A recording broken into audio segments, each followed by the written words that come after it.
हम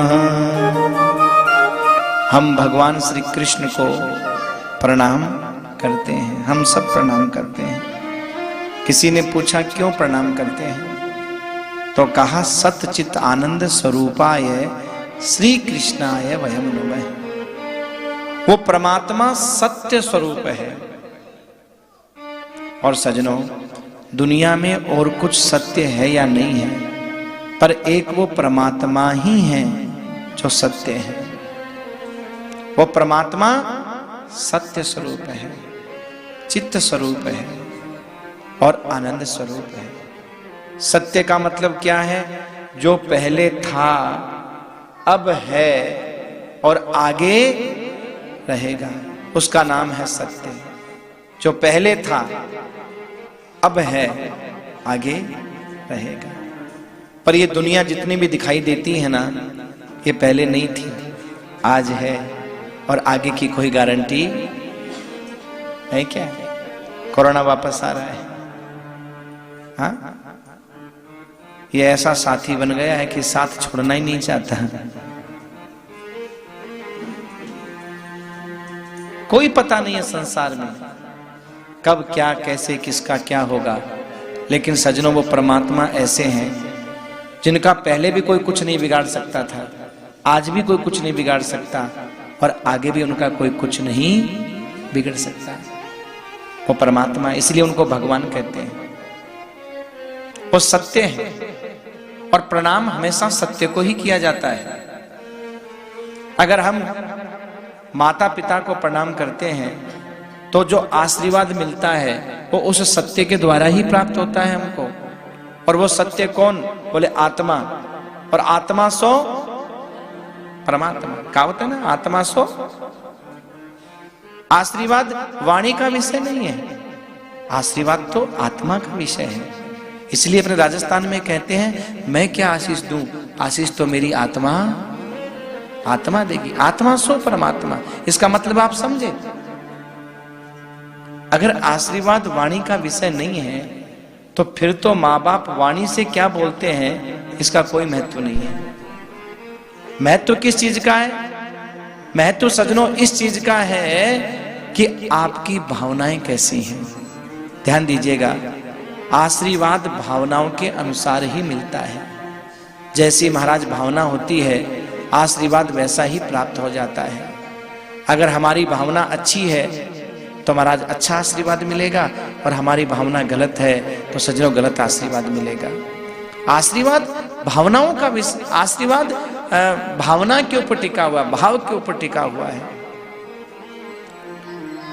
अगर हम अपने माता पिता से खूब मन से महाराज उनकी सेवा करते हैं, खूब अच्छे से उनकी सेवा करते हैं, और माँ बाप हमको गालियां भी देते हैं, मन से सेवा कर रहे हैं, तो भी माँ बाप की दी हुई गाली गाली लगेगी नहीं, क्योंकि हमारी भावना अच्छी है ना, गाली नहीं लगेगी।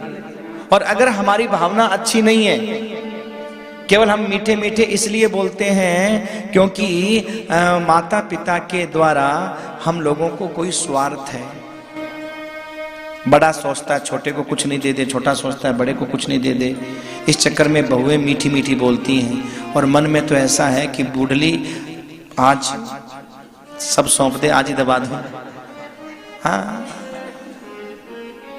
अब ऊपर से मीठे मीठे बोलते हैं तो बेचारी सासू भी कहती है, सुख पा बहू, दूधो नाओ, पूतो फलो। आशीर्वाद नहीं लगेगा। क्यों? क्योंकि वो वाणी से बोल रहे हैं, पर तुम्हारी भावना ठीक नहीं है। इसलिए वो आत्मा सो परमात्मा, वो तो सब जानते हैं ना। तो जिनकी ये शिकायत है कि भाई हमारे माता पिता में बहुत गलत बोलते हैं, तो मैं उन लोगों को समझा दूं कि अगर तुम्हारी भावना सच्ची है तो वो चाहे कितना भी गलत बोले, वो गलत लगने वाला नहीं है। और तुम्हारी भावना अगर गलत है तो वो कितना भी अच्छा बोले, पर अच्छा लगने वाला नहीं है। क्योंकि आशीर्वाद वाणी का विषय नहीं है, आशीर्वाद आत्मा का विषय है। और वो आत्मा सो परमात्मा जो सत्य स्वरूप है, जिनको यहाँ भागवत के महात्म्य के पहले अध्याय के पहले संबोधन में, महात्म्य के पहले अध्याय के पहले श्लोक में, पहले संबोधन में और पहले शब्द में जिनको महाराज सत्य कह करके प्रणाम किया गया है। सत्य स्वरूप परमात्मा। फिर कहा चित्त स्वरूप, चित्त माने प्रकाश, देखिए, आज हमें कोई भी कार्य करने के लिए प्रकाश की आवश्यकता पड़ती है। दिन में सूर्य की प्रकाश की, रात में चंद्रमा के प्रकाश की।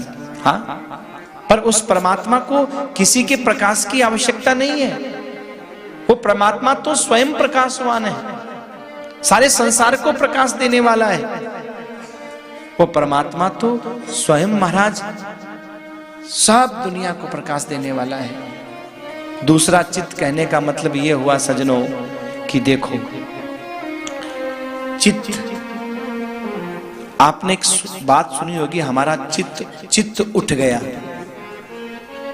सुना है? चित्त है, चित्त डोल गया, चित्त उठ गया, ऐसे चित्त शब्द आता है। हाँ, ये चित्त क्या है? सत्य चित्त आनंद स्वरूपाय, ये वही चित्त है। हमारा चित्त खराब है, होता है ना, सुना नहीं सुना कभी? चित्त खराब है, बस उसी चित्त की चर्चा यहां की गई है। उसी चित्त का नाम है परमात्मा। वो चित्त जो परमात्मा का दिया हुआ हमारे शरीर के अंदर है, जो हम कहते हैं उठ गया, खराब है, सही नहीं है, बोले वो चित्त जब तक इस शरीर के अंदर है तब तक हमारी कोई पहचान है, तब तक हमारा कोई नाम है, तब तक हमारी कोई महिमा है।